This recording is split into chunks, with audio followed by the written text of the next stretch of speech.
अस्सलाम वालेकुम गाइस, आज मैं आपको चोलिस्तान डेजर्ट की एक और शादी दिखा रहा हूँ। ये शादी भी सेम उसी तरह से होती है जैसे पंजाब के दूसरे गांव में होती है, लेकिन यहाँ पे थोड़ी सी चीज़ें डिफरेंट है।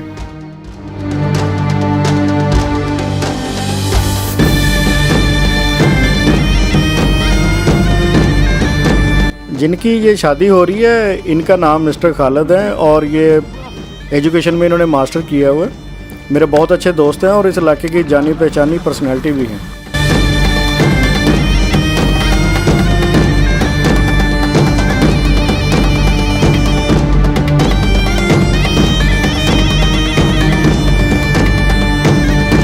और गाइस, क्योंकि डेजर्ट में बहुत ज़्यादा गर्मी होती है इसलिए दिन के वक्त इस तरह की गैदरिंग हो ही नहीं सकती, और उससे बचने के लिए फिर ये लोग नाइट का फंक्शन करते हैं।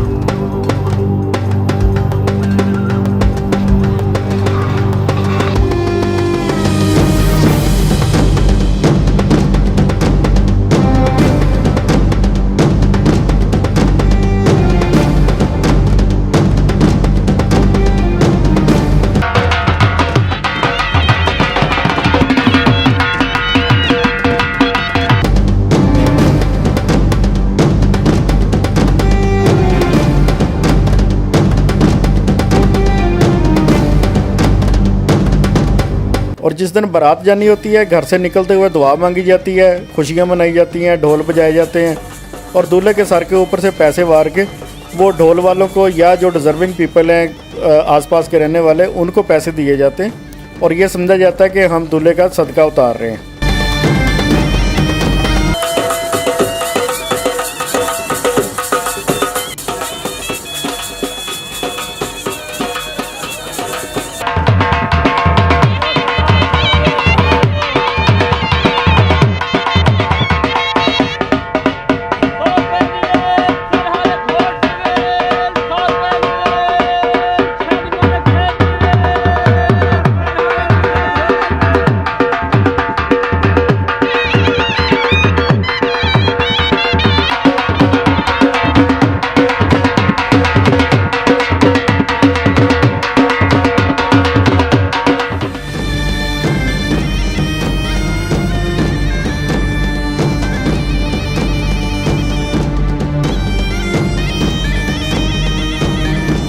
हर इलाके के अपने रस्म रिवाज होते हैं। इस इलाके में जो दूल्हा होता है उसमें रेड चादर उसने अपने ऊपर ओढ़ी हुई होती है और उसके हाथ में एक खंजर होता है जिसके ऊपर एक कवर भी चढ़ा हुआ होता है। गाइस, अपने घर से निकल के जब दुल्हन के घर की तरफ जाते हैं तो सबसे पहले अपने गांव की जो मस्जिद होती है वहाँ पे जाते हैं।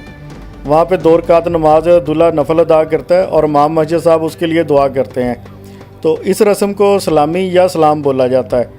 आम लफ्ज़ों में इसको बोला जाता है कि दूल्हे को सलाम करवाने के लिए जा रहे हैं और उसके बाद वो दुल्हन के घर की तरफ रवाना होते हैं। अल्लाह पाका तेरा एहसान है या अल्लाह, इन्हें तुझे खुशियाँ नसीब फरमाई या अल्लाह, इन्हें तोड़ दिया खुशियाँ नसीब फरमाई।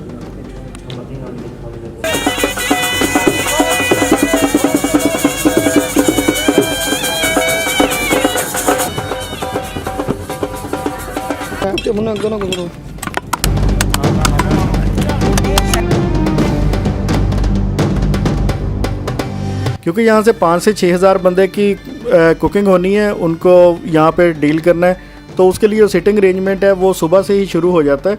और इसके साथ साथ देगें पकाने वाले जो लोग हैं वो देगें भी पका रहे होते हैं। और यहाँ पे जो सबसे ज़्यादा पसंद की जाने वाली जो डिश है वो बीफ है। देग में बीफ पकाया जाता है, लेकिन उसके साथ यहाँ पे एक्स्ट्रा भी कुछ चीज़ें बन रही हैं जिनमें स्टीम चिकन है और इसके अलावा मीठे चावल हैं।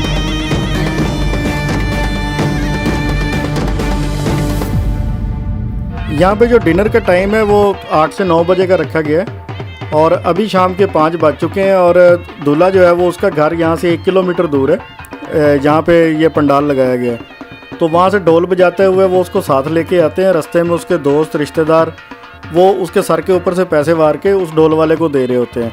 तो अभी काफ़ी सारे गेस्ट भी आना शुरू हो गए हैं और दूसरी तरफ खाना भी अब तैयार होने वाला है।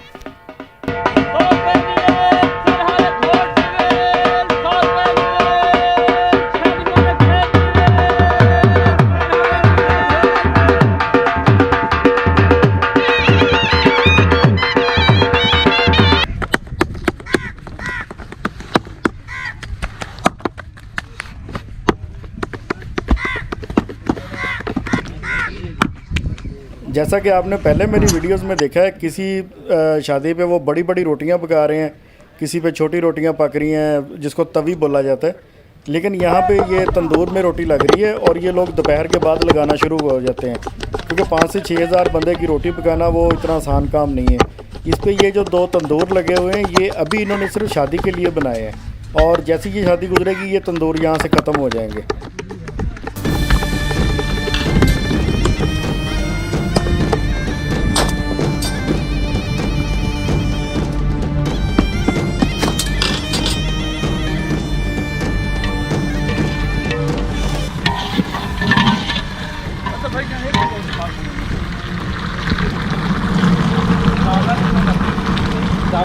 चावल है दो।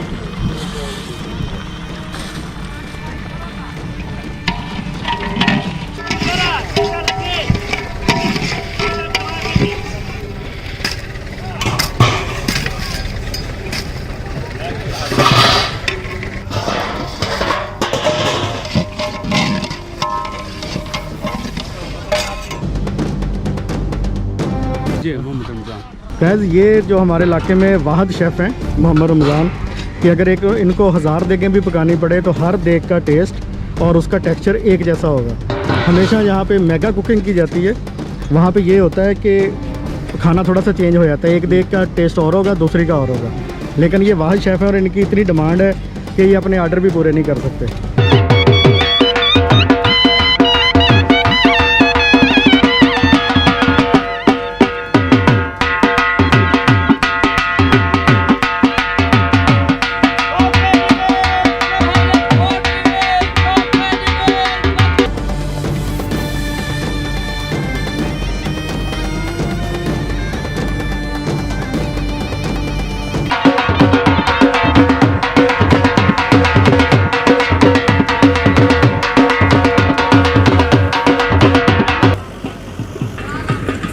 अभी क्योंकि शाम होने वाली है और काफ़ी सारे गेस्ट भी आना शुरू हो गए, तो इस विलेज के जो बड़े बुज़ुर्ग हैं वो पंडाल के बाहर कुर्सियों पर बैठ जाते हैं, जो लोग आने वाले हैं उनका इस्तकबाल करने के लिए।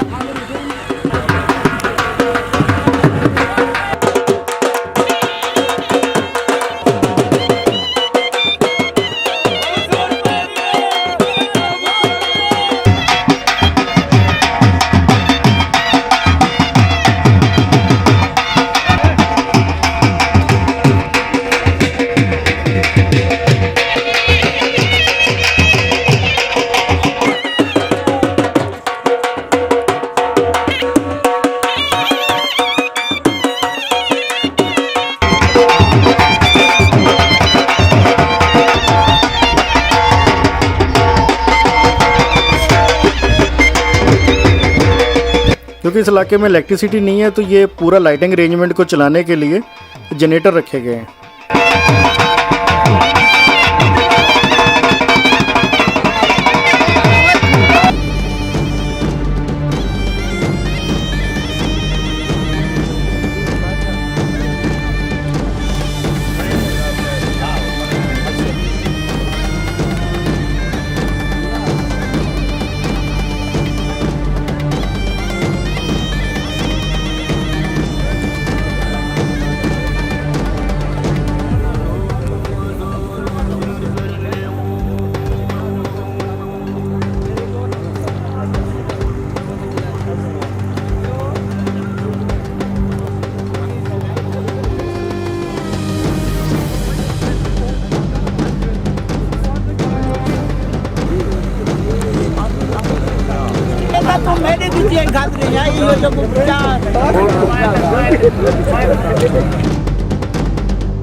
ये सारा लाइटिंग अरेंजमेंट करने के लिए तकरीबन 30 से 40 बंदों ने काम किया है, जो सुबह से लेके शाम को 4 बजे तक जिन्होंने ये फाइनल किया है।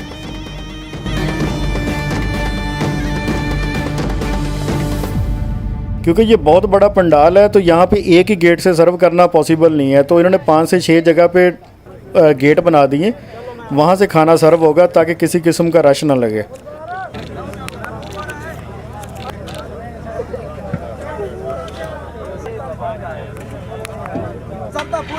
बस करो बाल गिना चाची कॉल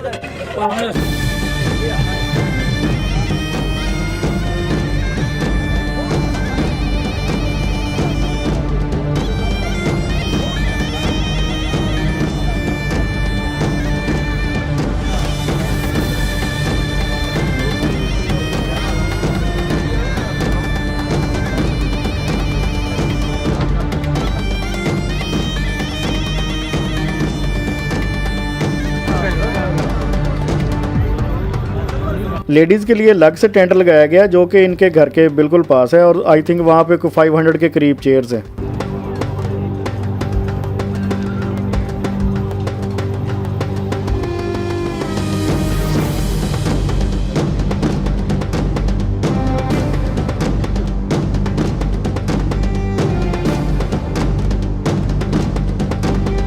पंडाल ऑलमोस्ट फुल हो चुका है, जिसमें 5000 चेयर्स लगाई गई थी, लेकिन अभी भी बहुत सारे गेस्ट हैं जो बाहर चारपाइयों पे बैठे हुए हैं। सो इन्होंने अभी खाना सर्व करना शुरू कर दिया है।